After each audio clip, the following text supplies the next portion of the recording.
I want to ask you this. Who's got more pressure in this game? I'm going to do a segment on my show on this, but give me your thoughts on who's got more pressure in this game. Is it Dak Prescott or is it Kirk Cousins?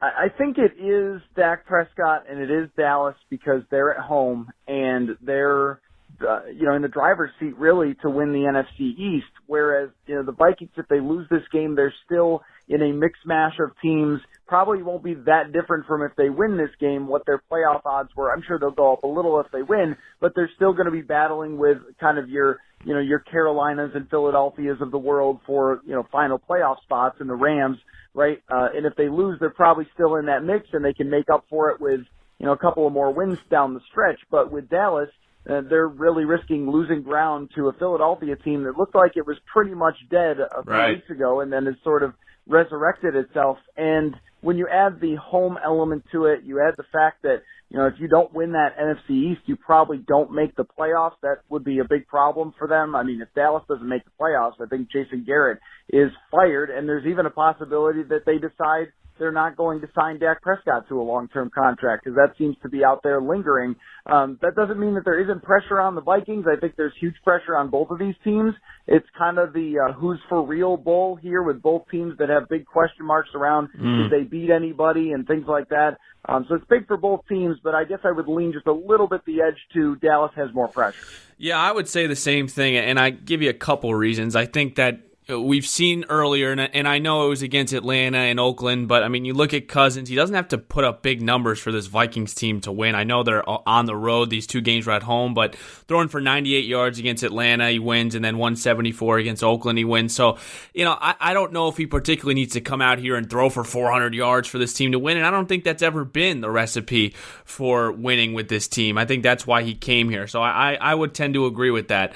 Now, what would you like to see from the defense in Zimmer? Because, once again, last week on grass against a good team, as we praise this defense, Matt, it seems like every time they play in that type of game, they kind of get lit up a little bit. What does Zimmer have to do here to try to contain Dak Prescott, and what should we expect?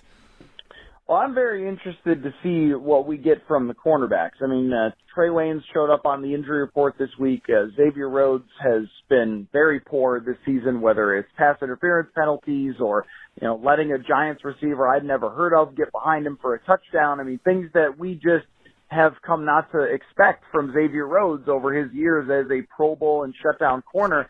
But, I think that the biggest factor with those two guys, Waynes and Rhodes, not playing together is we think of them as being separate, but I think that they're connected in a Mike Zimmer defense. If Xavier Rhodes can play on an island, which he cannot anymore, but when he could, then they could roll coverage over and help Trey Waynes and make sure that there was double coverage all the time on his guy.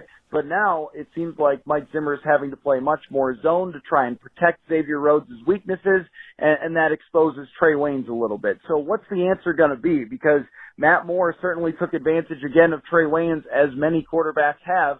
So is the answer to play Mike Hughes more? Is the answer to get Holton Hill involved? Is the answer something schematic? Is it more blitzes against Dak Prescott? We saw that against the Giants, but then we didn't really see much more of that, of sending blitzes on a regular basis, which Zimmer, when he dials them up, is usually really effective. And then you've just got the battles on the defensive end. Last week, Danielle Hunter played his worst game in a really long time against Mitchell Schwartz, who's the best right tackle in football, I think.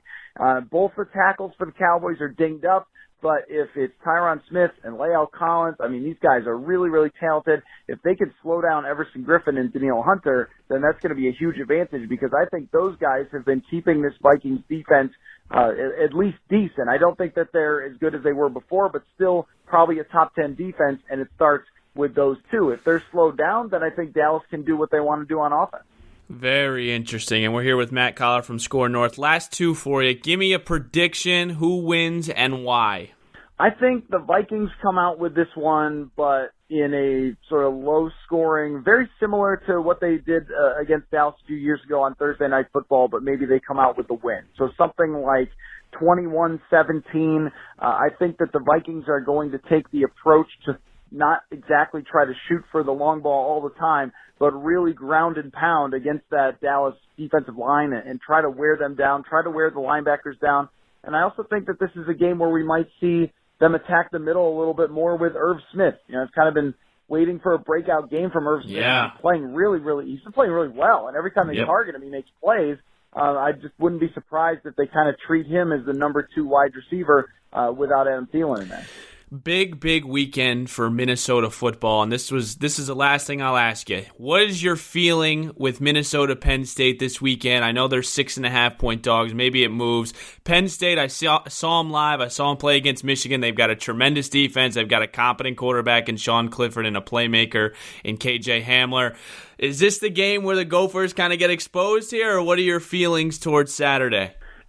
I think if we were putting money on it, I would say yes, this is the game where they get exposed. But, in terms of what would just be great for the program, and I know that, PJ Fleck wouldn't agree with me here, but, I don't think they necessarily have to win. They just have to show that this 8-0 is not a mirage. It isn't just because they played a very poor schedule and got lucky with a few backup quarterbacks being in there and so forth, which is a fair criticism of their schedule so far. But if you come out and play a tight game with a Penn State team, no, of course you're not competing for a national championship there, but you are saying to a huge audience, hey, this is not your 5 years ago Gophers program, 10 years ago, even 2 or 3 years ago, Gophers program. This is somewhere that you want to play if you're a big-time recruit. This is a rising program that is going to have his coach potentially for a while with the extension that he signed. So, I think there's a message that you can send even if you don't win, and I would expect them to do that. Amen. Matthew Coller, great job today. Make sure you check him out. He is the host of Purple Daily on Skor North. It is 2 to 4 Central Time on 1500 AM in the Twin Cities. Thanks again, Matt, and enjoy the weekend. Yep, thanks for having me. Now let's switch gears to this, because this has really bothered me this week, and it's been the topic of discussion, and I know this is a Minnesota-driven show, but I wanted to step outside the pond really quickly with Kawhi Leonard. And let's just be blunt here. Okay, and Kawhi Leonard, if you don't know the story, load management has become a big issue now in the NBA. So Kawhi Leonard has had this injury, and people think that he's not injured anymore. And basically on back-to-back games, Kawhi Leonard is choosing to sit out either the first one or the second one. In this case, it was Bucks, Clippers, Giannis versus Kawhi, and they had a back-to-back. They had Portland the next night, and Kawhi decided he's going to take his load management day and not play against Portland. Now, the discussion is, well, you just missed out. ESPN missed out on a tremendous opportunity for ratings. Giannis versus Leonard. Then you have other people saying, back in the 80s and 90s, guys would never take off. Relax. Okay? And here's the question I always ask. Would you rather have Larry Bird play for 8 dominant years, or would you rather have LeBron James play for 20? It's very easy. The NBA has become very strict. We understand that, and I'm the first one to admit the NBA has become a little softer. But it's for a good reason. It's for the future. It's to keep these guys like Kevin Durant, James Harden, LeBron James, Kawhi Leonard in this league longer. That was the biggest problem with the 80s and 90s. Yeah, it was tough as hell. I'm the first one to admit it. There's no more bad boys anymore. I get that. There's no more hard fouls, The Knicks, the Pacers, the fights. It's not like that anymore. But I think it's better that it's not like that. The skill in the NBA, I don't think anyone has seen anywhere near close to that in the 70s or 80s. You have guys doing things, you have 7-footers doing things that, these 70, 80 guys couldn't dream of doing. So I think, the toughness and maybe the physicality of the game has gone down. But I think with that, the skill, the creativity, it's gone to a whole all new high. So let's just get back to Kawhi really quickly. And once again, I'm not trying to be blunt, but the guys in their 40s and 50s, they're saying the same thing. They're saying, Larry Bird wouldn't have done this. Clyde Drexler wasn't saying this. My dad's telling me this. I hear Mad Dog saying this. And I think my age, the 20-year-olds, kind of the younger generation, is saying, well, that's the more efficient way to play this, right? And here's why. First of all, Kawhi Leonard has validated his career to be able to do this. I'm sorry. He's a 2-time champion, and I quite honestly think if he wins a championship with the Clippers, it's supposed to. You should start discussing him as one of the greatest ever, because you're taking a guy. And by the way, do we understand how important systems are? Kobe Bryant played in one system, and that was with Phil Jackson. Phil Jackson left. Kobe didn't sniff another title. Same thing with Michael Jordan. Michael Jordan was the same guy for his whole career until he went to Washington for a hot minute. He didn't do anything without Phil Jackson. The system is so vitally important, and Kawhi Leonard is the system. He doesn't matter where he goes. He went to San Antonio. He won there and he won a Finals MVP. He goes to the Raptors. He wins with Nick Nurse. And now he's going to go to the Clippers, and I can almost guarantee he's going to win at least one title. He's validated his career enough to be able to make these decisions. I get if it's a rookie and he's saying, I need load management.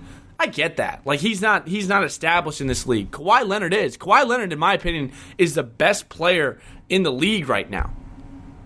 So I can't sit here and rip him for resting. And by the way, the regular season, does it really mean that much? Like, look at what the Warriors did a couple of years ago and won 70 games. They won 70 games and lost more games in the playoffs than they did in the regular season. You know why? Because they ran out of gas. And ever since that, the Warriors, obviously not this year, but the last few years, they've rested their guys. I mean, let's be honest. The urgency to win 70 games wasn't there because they knew, what did that do you at the end of the day? They chased that record and it bit them in the butt when it came to the finals because dudes were tired. Steph Curry was tired. Klay Thompson was tired. Draymond Green, they were all exhausted. And I think the Raptors looked at that last year and said, man, Kawhi's only going to play 60 games. And he did only play 60 games. And what happened? They ended up hoisting the NBA title. Why would the Clippers do anything differently? Why would they force this guy to play 82 games if the recipe for success is playing him 60 and having him win an NBA title? Doesn't make any sense. Why would you go back on what worked? The only thing I understand is the fan argument. The fan argument I get, and that's preventable. I get it. If I'm a dad and my son wants to see Kawhi Leonard, he wants to see LeBron James, and I buy him tickets and they don't play, I get it. But it's a very easy fix for that. And if the Clippers are willing to sit Kawhi Leonard, then you're going to have to be willing to take a pay cut.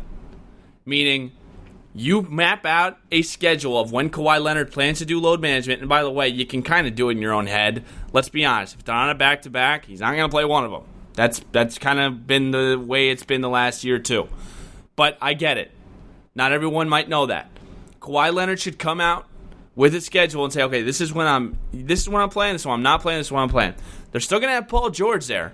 So it's not like ticket sales are going to plummet, and it's also the LA Clippers. They're a premier team now in the NBA and a hot ticket. So I think that from that standpoint, come out with the schedule.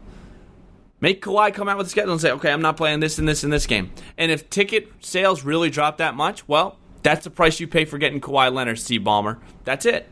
And they just paid a huge fine. I think they fined Doc Rivers $50,000 because I guess they can't prove that he's actually injured or not. Bottom line, you want the big boys? Well, you're going to have to take a little bit of a hit financially if this is how you're going to play it. And I have no problem the way they're doing it. I personally have no problem. But you can't sit there and you can't complain about ticket sales, which they haven't, if it does actually plummet. Because this is who you have, and this is what came with the big man, right? This is why Kawhi came. I think he sat with these representatives, these officials of the LA Clippers, and said, "This is what I want, and this is who I want to play with." They went to get Paul George, and I'm sure load management was a topic of discussion that the front office said, "Fine, we'll deal with it." If 60 games that you play in mean an NBA championship for us, sign me up. I think a lot of teams would do that. So I have zero issue with Kawhi Leonard sitting. I really don't. I have zero issue. I want guys like Harden, like KD, like Kawhi, like LeBron to play for as many years as they can instead of having guys, retire early because of the physicality and the grind of the NBA. And it is a grind, okay? Here's another solution. How about you cut the games a little bit more? 82 games, is that enough for the NBA? And that's the NBA being selfish as always because they want to get as much money as they can. Is 82 really the number? I mean, you can't lower that. You lower that, maybe Kawhi does think about playing all of his games because there's not a ton of back-to-backs. And back-to-backs are grueling. And LeBron comes out and he's like, "Oh, I'll never sit. Well, that's your priority. That's your prerogative. That's it. You're different. You're different than Kawhi Leonard. Kawhi Leonard, I guess